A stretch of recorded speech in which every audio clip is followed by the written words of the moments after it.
I think most stories start at the beginning, but here I think it can be better explained by starting at the end. So, here I am, at the Waffle Cafe at 3:30. The girls 2 tables behind me are complaining about their boss again. The 3 girls directly in front of me are trying to stuff themselves with toast, and Gardy the waitress has just filled my glass. Then a shadow fell over me. "Well, Max," my voice was full of sarcasm, "I was wondering when you were going to show up."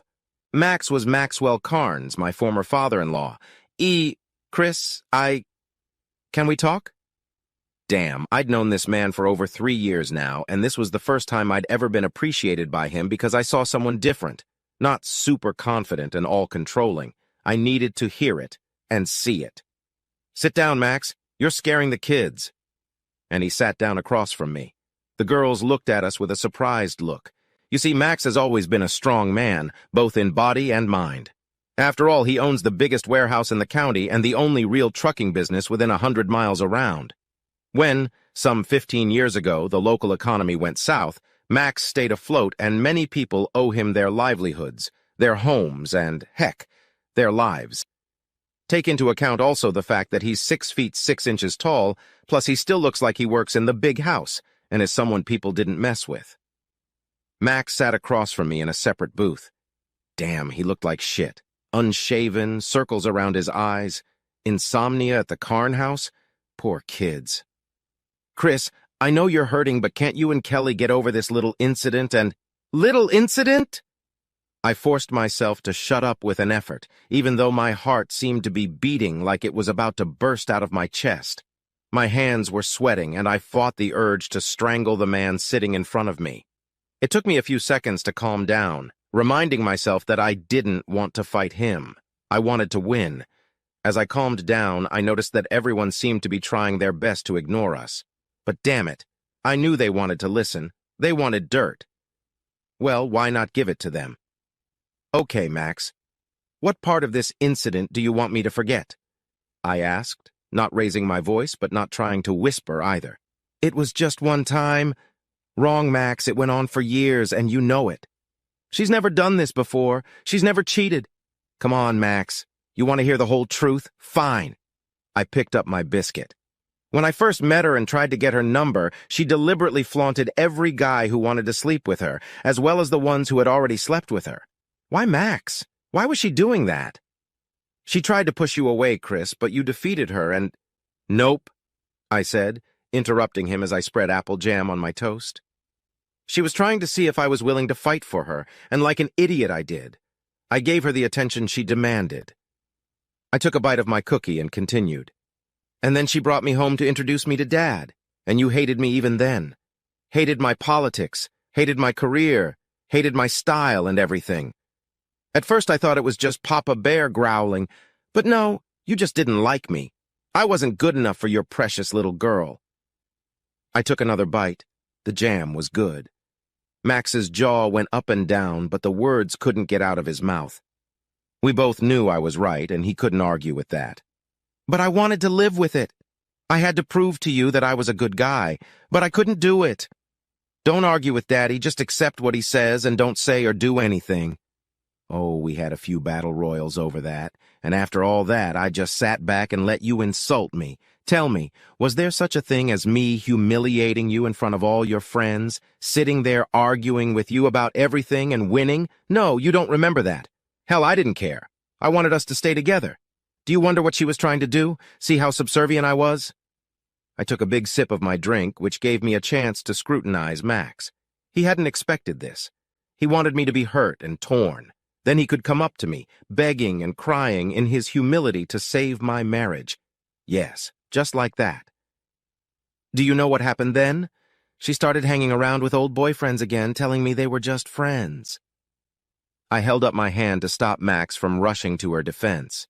I know she never cheated back then. Believe me, after I beat up poor little Thomas for grabbing her ass in that bar, they all came to me and said nothing happened. She just... What was that all about? Checking up on me again. She wanted to know if I was jealous of her, whether I'd react to her seeing her old lovers, guys she'd slept with in her bed in her house. Yeah, well, we broke up after that. Best 3 months of my life. I'll tell you honestly. I finished my cookie and shook my hands off. Max was silent. I didn't know if it was the realization that she wasn't as innocent as he thought. Then again, maybe he knew, and that was my attitude. But hey, either way it worked, he wasn't talking. Well, my dumb ass let her talk me into coming back. It was around the time she stopped coming home so late. She did it to be with me more, and things were good, even really good. Then I screwed up by proposing to her. I don't know why I did it. I won the damn ring at a jewelry contest. It didn't mean that much to me, but I did it. And that's when the weird shit started happening. All these really hot chicks suddenly started swirling around me. They met me at work, at the gym, while shopping, everywhere. Well, a lot of pretty girls were okay, but it was not okay when they all started tempting me, making me eat lunch, outright telling me they'd like to fuck me. Heck, even Leanne started doing that. One time she even locked us in the pantry and unzipped her dress. She said she was naked. I fought every instinct God gave me not to look at her, told each of them I was engaged in everything, but nothing seemed to work. How damn surprised I was at the wedding preparations when I saw those girls again. They were her friends, relatives, acquaintances from high school. Oh, Leanne even told me she was sorry, but they just must have made sure I wasn't an asshole cheating on poor little Kelly. Did I pass the test well, don't you think? Then on my wedding day, I had another test when you made me sign that prenup. If I go through with cheating on your Kelly, I get nothing. Notice nothing was said about if she cheated on me. I asked you what would happen if she did. Could I be free and understood? That was an omen, huh, Max? Oh, you had your lawyer spell it out. If your girl cheats on me, I get $12,000 in my bank account, keep my clothes, my car, and my little house, which, by the way, I got from my grandparents. I leaned over to Max, but I signed it. Remember, Max, I was able to sign it. And then, what the hell happened last Saturday? First, I get called into work for 8 goddamn hours because someone decided they'd rather go to a goddamn amusement park than go to work. Make my day hell, but that was just the beginning. And Max? Then I get home after work. Can't park my car in the driveway. Have to park on the street. Why? Someone has taken my spot. Have I thought about it much? Well, yes, but not like that. Thought one of the damn neighbors parked there and Kelly never ordered them to get out. So I get home and see Kelly's car that was parked in the driveway, but where was Kelly herself? Kelly, I called out. I'm at home in the bedroom. Like a lamb, I went up there to ask about the car, but I didn't expect what I saw when I walked into the room. Kelly and this guy in bed together. In our bed. In my bed. I was stunned for a second, and then I screamed, "What's going on?" Silly, isn't it? I mean, my wife was cheating on me, but right then I wasn't thinking straight. Oh, honey, I love you, but I have to have more than you're giving me. Don't worry, I'll still sleep with you. It's just sex, and it has nothing to do with you. Damn it, she just said that. So the bastard's all right. Sleeps with my wife, and she starts moaning there and stuff while my blood boils.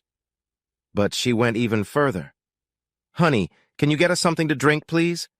It brought me out of my shock, I'll tell you that. You want me to get you two a drink? She was so sweet to her cuckolded friend when, smiling, she ordered me, "Yes, do that. Bring something from your beer supply." Damn it! If you're thirsty, you can get your own, I spat out, but you get your own. Now don't say that, she mumbled unhappily. You want it and you'll get it, but not from me. No cheating, isn't that what we said before we got married? The little bastard slowed down. Come on, man, don't rock the boat. You're gonna get it 4 or 5 nights a week. And hey, you're gonna be living in that big house with that nice ass, so just take it. Tell me that again and the rest of your days you'll only eat through a tube. I'd never seen a man deflate before.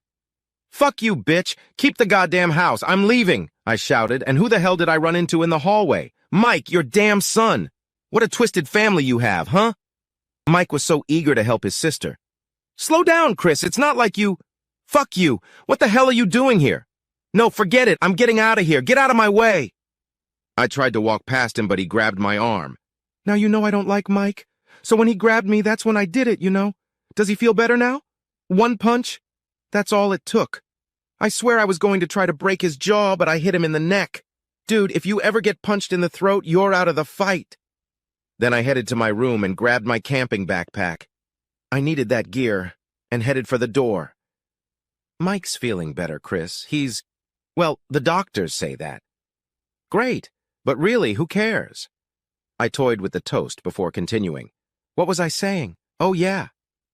Kelly ran out of the house as I was leaving, her little robe flapping, and she was screaming up a storm. But hey, she made the bed. Where was I supposed to stay? Well, that turned out to be easy. I still had my old house, and I'd recently finished remodeling it. I hadn't rented it out yet, so I had the perfect place to stay. On Sunday, I drove back to the house to get my stuff. No one was there. Maybe everybody went to church, I don't know. So I grabbed my clothes and anything I might need and went to the Salvation Army to get at least a bed. This floor was too hard. I heard laughter around me as I took a sip of dew. And who was waiting for me when I got back? Your darling little daughter. Well, the bed could stay in the truck, that's all I had until then.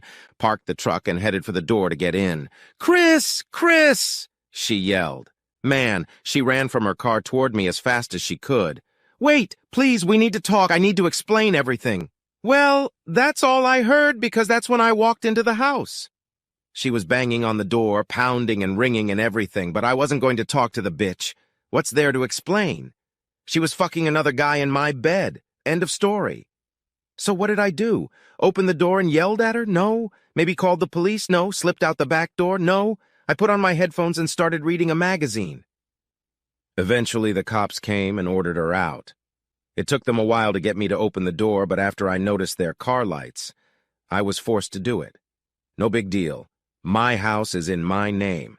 I can be there if I want to be. So they sent her away. If anyone else had done it, they'd be in jail, but she's your little girl. Max nervously thanked Gardy as she set a cup of coffee in front of him. He wasn't used to this. He was usually in control. He always ran the show. But this time I was the host and I didn't let go of the reins. Well, on Monday, I withdrew my $12,000 from my bank account. I also canceled all of our joint credit cards, not that I ever used them, and cleaned up. I also went to S&K and got an interview. They were looking to expand and tried to talk me into it for a while, but I wouldn't because Kelly thought it was too much of a risk.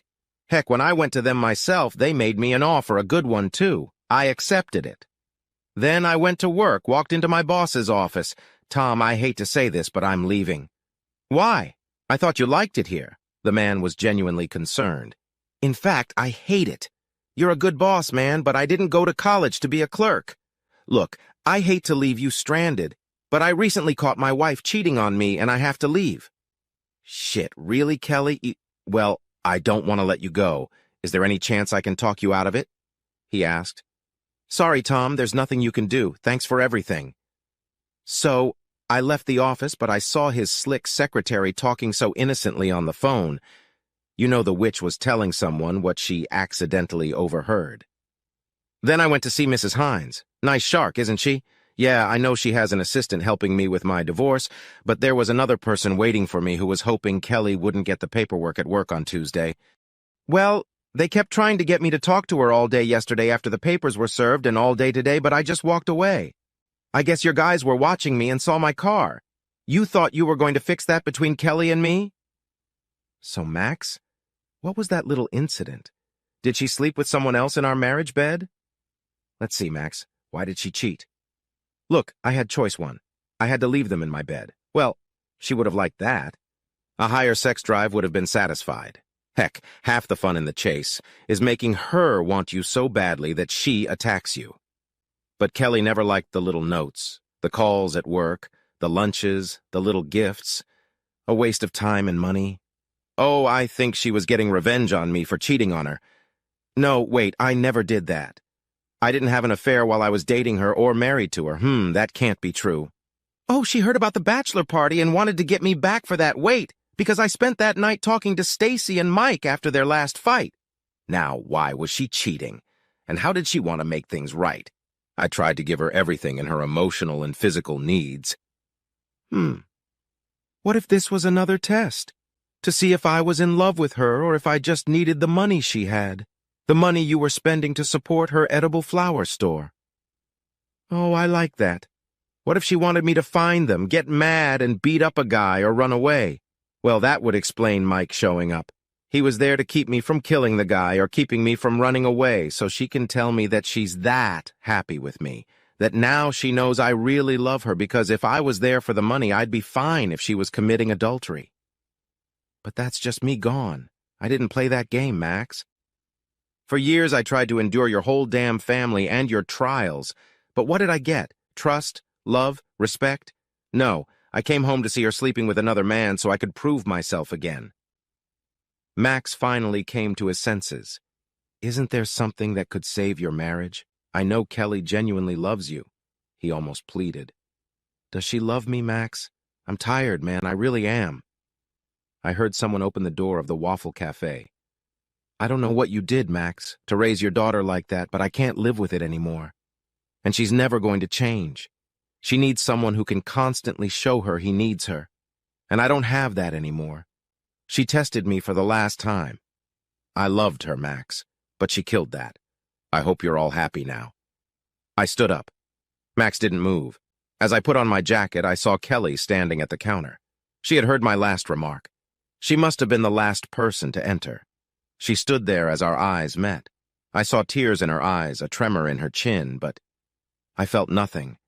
I took out a 20, put it on the table, and walked into the night.